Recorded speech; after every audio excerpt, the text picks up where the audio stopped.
E aí, galera, tudo bem? Você pediu, eu estou aqui para te ajudar. Você pediu que eu fizesse questões do exame de qualificação da UERJ. Bem, então vou gravar vídeos. Toda segunda-feira, ou entra um vídeo sobre o livro da UERJ, ou resolvendo questões do primeiro e segundo EQ da UERJ. Sempre resolvendo questões da UERJ, mostrando para você o que é necessário para que você entenda como fazer bem o exame de qualificação.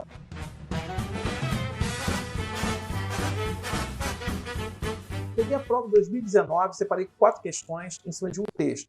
O texto era 3 teses sobre o avanço da febre amarela. Ora, o que a gente faz quando está lendo a prova da UERJ?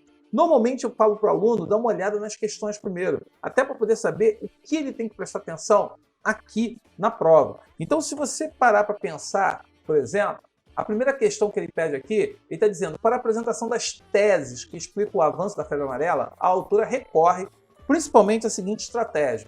Então eu vou ler o texto tentando entender o seguinte, o título é 3 teses, desculpe, tá tudo enrolado aqui, 3 teses sobre o avanço da febre amarela. Então vamos lá. O que ela vai usar para falar dessas 3 teses? Então eu vou ter que ler e procurar que teorias explicam esse avanço da febre amarela no país. Então vamos lá. Como a febre amarela rompeu os limites da floresta amazônica e alcançou o sudeste, atingindo os grandes centros urbanos. A partir do ano passado, o número de casos de doenças alcançou níveis sem precedentes nos últimos 50 anos. Desde o início de 2017, foram confirmados 779 casos, 262 deles resultando em mortes. Trata-se do maior surto da forma silvestre da doença já registrado no país.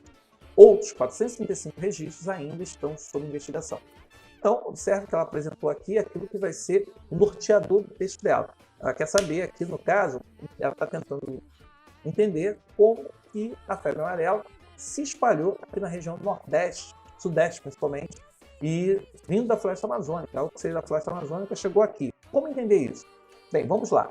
Como tudo começou? Aí ela faz uma abordagem histórica ainda ao passado. E aí ela diz o seguinte, os navios portugueses vindos da África no século XVII e XVIII não trouxeram ao Brasil somente escravos e mercadorias.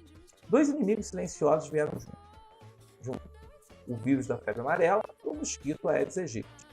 A consequência foi uma série de surtos de febre amarela urbana no Brasil, com milhares de mortos.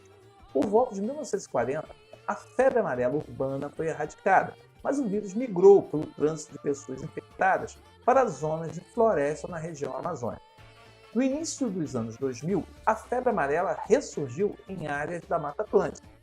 3 teses tentam explicar o fenômeno. Então, veja bem, 3 teses tentam explicar o fenômeno. Então, qual é o recurso que ela vai utilizar? Vejamos. Segundo o professor Aloysio Falquetto, olha aí, ela está recorrendo a um especialista, a alguém que tem um conhecimento. Isso seria uma pessoa que tem autoridade sobre o assunto. O professor Aloysio Falquetto, da Universidade Federal do Espírito Santo, uma pessoa pegou o vírus na Amazônia e entrou na Mata Atlântica, depois possivelmente na altura de Montes Claros, em Minas Gerais, onde surgiram casos de macacos e pessoas infectadas. O vírus teria se espalhado porque os primatas da mata eram vulneráveis. Como o vírus desaparece na região da década de 1940, não desenvolveram anticorpos. Logo, os macacos passaram a ser mortos por seres humanos que temem contrair a doença. O massacre desses bichos, porém, é um tiro no pé, o que faz crescer a chance de contaminação de pessoas. Sem primatas para picar na copa das árvores, os mosquitos procuram sangue humano, ou seja, o cara matou o macaco para não contrair a febre amarela. Só que ele esqueceu que se ele matar o macaco, os mosquitos vão procurar alguém para picar. E aí sobra para o homem. Então foi um tiro no pé que não adiantou nada. Quer dizer, o efeito o que se queria matando o macaco acabou se revelando ser o quê? Uma ação nociva para o próprio ser humano que matou. De acordo com o pesquisador Ricardo Lourenço, no Instituto Oswaldo Cruz, os mosquitos transmissores da doença se deslocaram do norte para o sudeste, voando ao longo de rios e corredores de mata. Estima-se que o mosquito seja capaz de voar 3 km por dia. Tanto o homem quanto o macaco, quando picados, só carregam o vírus de febre amarela por cerca de 3 dias. Depois disso, o organismo produz anticorpos. Em cerca de 10 dias, primatas ou homens e humanos ou morrem ou se curam, tornando-se imunes à doença. Então veja bem, quem é que traçou a segunda teoria? Uma outra autoridade, uma outra pessoa que é autoridade, que é um pesquisador. Seguindo, para o infectologista Eduardo Massad, veja bem, essa é a terceira tese que eu estou lendo, e agora é de um infectologista. Professor da Universidade de São Paulo, o rompimento da barragem da Samarco, em Mariana, Minas Gerais, em 2015, teve papel relevante na disseminação acelerada da doença no Sudeste. A destruição do habitat natural de diferentes espécies teria reduzido significativamente os predadores naturais dos mosquitos. A tragédia ambiental ainda teria afetado o sistema imunológico dos macacos, tornando-os mais suscetíveis ao vírus. Por que é importante determinar a viagem do vírus? Veja bem, ele faz uma pergunta como se alguém estivesse fazendo para ele, e ele vai responder essa pergunta, basicamente para orientar as campanhas de vacinação. Em 2014, Eduardo Massad, que é o infectologista, elaborou um plano de imunização depois que 11 pessoas morreram vítimas de febre amarela em Botucatu, São Paulo. Eu fiz cálculos matemáticos para determinar qual seria a proporção da população nas áreas não vacinadas que deveria ser imunizada, considerando os riscos de efeitos adversos da vacina. Infelizmente, a Secretaria de Saúde não adotou essa estratégia. Os casos aconteceram exatamente nas áreas onde eu havia recomendado a vacinação. A Secretaria está correndo atrás do prejuízo. Desde 2017, mais de 100 pessoas foram contaminadas em São Paulo e mais de 40 morreram. Então veja bem, ele usou cálculos matemáticos para poder evitar, prever, antecipar a tragédia, só que foi ignorado e aí deu no que deu. O Ministério da Saúde afirmou em nota que desde 2016 os estados e municípios vêm sendo orientados para a necessidade de intensificar as medidas de prevenção. A orientação é que as pessoas em áreas de risco se vacinem. Então veja bem, acabamos de ler um texto da Natália Passarinho, adaptado da bbc.com, e aí volta a pergunta. Para a apresentação das teses que explicam o avanço da febre amarela, a autora do texto recorre principalmente à seguinte estratégia. Ela pegou um professor, um infectologista e um pesquisador. Ora, 3 autoridades sobre o assunto. Por isso que é a letra D. A letra D, na número 1, se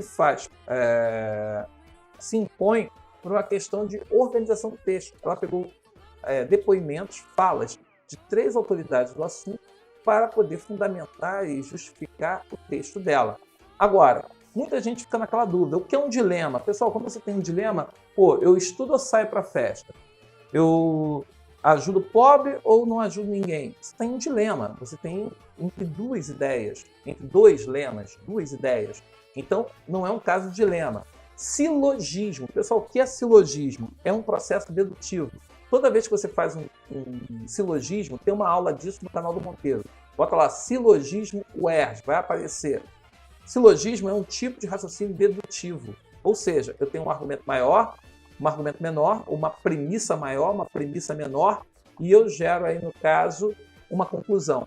Todo silogismo ele é fundamentado em 3 partes. Então, uma premissa maior, uma premissa menor, gera uma conclusão. Então, por uma questão da organização do texto, a resposta aí era a letra D, não causava grandes sustos.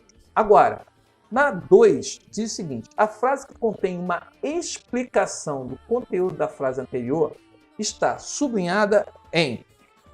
Veja bem, desde o início de 2017 foram confirmados 789 casos, 262 deles resultando em morte. Trata-se do maior surto da forma silvestre da doença já registrada. Veja bem, eu aqui não tenho uma explicação do que está escrito anteriormente. Aqui, veja, ele não está explicando a questão das mortes, por que as mortes aconteceram, por que isso aconteceu. Então, aqui eu não tenho essa ideia de explicação. Na B, 2 inimigos silenciosos vieram juntos. O vírus da febre amarela e o mosquito Aedes aegypti. A consequência, olha só, eu já falo aqui, a consequência, não é consequência, não é causa nem explicação. Então, você anularia por isso. O massacre desses bichos, porém, é um tiro no pé, o que faz crescer as chances de contaminação de pessoas. Sem primatas para picar na copa das árvores, os mosquitos procuram sangue humano. Ora, aqui eu tenho uma explicação. Por quê? Ele me afirma na frase anterior que matar os bichos é um tiro no pé. Por quê? Porque sem primatas para picar, olha aí, eu poderia até colocar o porquê, juntando o que está sublinhado com o que não está sublinhado. E esse porquê daria essa ideia de explicação. Então, seria a letra C nessa opção aí. Na D, tanto o homem quanto o macaco, quando picado, só carregam o vírus da febre amarela por cerca de 3 dias. Depois disso, pessoal, olha aí a questão de temporalidade. Tem uma questão de explicação aqui. Então, letra C é uma questão que cai muito na UERJ. A primeira mexeu com dilema, silogismo, argumento de autoridade. São 3 coisas que você vale a pena ver. Aqui, mexe com essa questão de valor semântico, o valor que se constrói, causa, efeito, consequência, explicação. Vale a pena estudar isso para a prova da UERJ. Tem também no canal do Monteiro esse material lá. No 6º parágrafo, a interlocução com o leitor é explicitamente marcada. Por quê? Como que ele faz aqui no 6º parágrafo? Então aqui, ó, vamos voltar aqui ao 6º parágrafo. 1, 2, 2, 3, 4, 5, 6. Por que é importante determinar a viagem do vírus? Veja, ele está mantendo uma interlocução aqui, simulando o quê? Uma pergunta. Essa pergunta aqui é como se alguém estivesse falando com ele, estivesse falando com ela, que é, no caso, a autora do texto, e ela vai justamente explicar essa pergunta. Por que é importante determinar a viagem do vírus? Então aqui, ó, a questão 3, ele faz justamente o quê? A pergunta. Quando você fala em interlocução, pessoal, normalmente interlocução é marcada por verbos imperativos, por verbos que vão indicar que eu estou me referindo a uma outra pessoa. Então você fica atento, por favor, nisso. Fique atento, porque toda vez que você está olhando para o cara e está falando assim, qual é o seu nome? Você está buscando uma interlocução. Venha, fala, canta.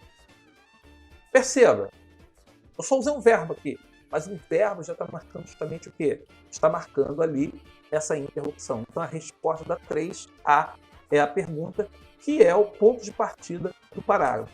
A estatística, depoimento, coloquialismo, veja, o depoimento seria, muita gente falou assim, eu marcaria o depoimento para falar de interlocução. Veja bem, eu posso ter o depoimento, mas não haver interlocução. A pessoa deu o depoimento sem necessariamente falar comigo. Coloquialismo é o uso de uma linguagem que foge à normatividade. E dados estatísticos, eles não são nenhuma prova de interlocução. Eles são dados utilizados para fundamentação ou para validação de uma ideia. Então aqui, 3A é a ideia aí dessa questão. E aí nós temos, para terminar, né, a questão 4, já estamos aí com um número, deixa eu ver quanto tempo aí, já temos 12 minutos de aula. Olha só, no 5º parágrafo são apresentadas 2 hipóteses acerca da disseminação da febre amarela. Pessoal, hipóteses, possibilidades. A marca verbal que evidencia a formulação dessas hipóteses é o uso de. Olha só, voz ativa, o que é voz ativa? O sujeito pratica ação. Então, eu comi aipim. Eu comi pudim. Pessoal, quando você formula a frase na voz ativa, você está dizendo que o sujeito é agente da ação. O verbo indica que o sujeito pratica uma ação. Não é uma questão de necessariamente formular hipóteses, possibilidades. O modo subjuntivo indica incerteza, dúvida. Ou seja, deixaria isso de lado, porque essa é a ideia do modo subjuntivo. O futuro do pretérito, faria, comeria, saberia, cara, isso indica hipótese, possibilidade. Esse daí, modo subjuntivo, você tem incerteza. Mas a hipótese, a possibilidade, o futuro do pretérito, ele, normalmente, quando é usado, você está levantando isso. Você fala no gerúndio, dá uma ideia de continuidade, uma ideia de ação contínua. Então, eu ficaria com a B ou a C. Como eu vou responder essa questão? Vou voltar ao 5º parágrafo do texto. E aí, no 5º parágrafo do texto, é isso que diz, para o infectologista Eduardo Massad, a destruição do habitat natural teria reduzido significativamente os predadores naturais dos mosquitos. A tragédia ambiental ainda teria afetado. Então ele usa teria reduzido, teria afetado. Ou seja, ele está usando o verbo teria aí, é o que a gente chama aqui, no caso, de futuro do pretérito. O futuro do pretérito é um tempo verbal que indica uma ação futura, mas que depende de uma ação passada. E normalmente ele vai traduzir essa ideia de hipótese. Pessoal, esse é o exame de qualificação da UERJ. Boa parte desse conteúdo teórico se encontra aqui no canal. Você pode entrar aí e assistir várias aulas referentes a esses conteúdos que eu estou aqui abordando. Me diz aí se você gostou, não gostou, o que a gente pode fazer mais. Só que é importante que você observe isso. E às segundas-feiras eu estarei dando um projeto UERJ aqui, 0800 para quem aí não tem condições de estar fazendo um curso ou quem aí, no caso, não tem tempo para estudar em sala de aula. Então, aproveite essa aula, tire suas dúvidas, mande sua pergunta e assista o canal do Monteiro. Se você não é inscrito, se inscreva. Se você ainda não se inscreveu, poxa, se inscreva e dê uma força pra gente e curta a aula. Porque, veja bem, aula é para você aqui é de graça. E o que a gente precisa é que as pessoas curtam a aula, compartilhem a aula, indiquem para amigos, para colegas, principalmente se inscreverem no canal, para que a gente possa continuar fazendo esse trabalho. Até a próxima e fique ligado semana que vem. Até lá!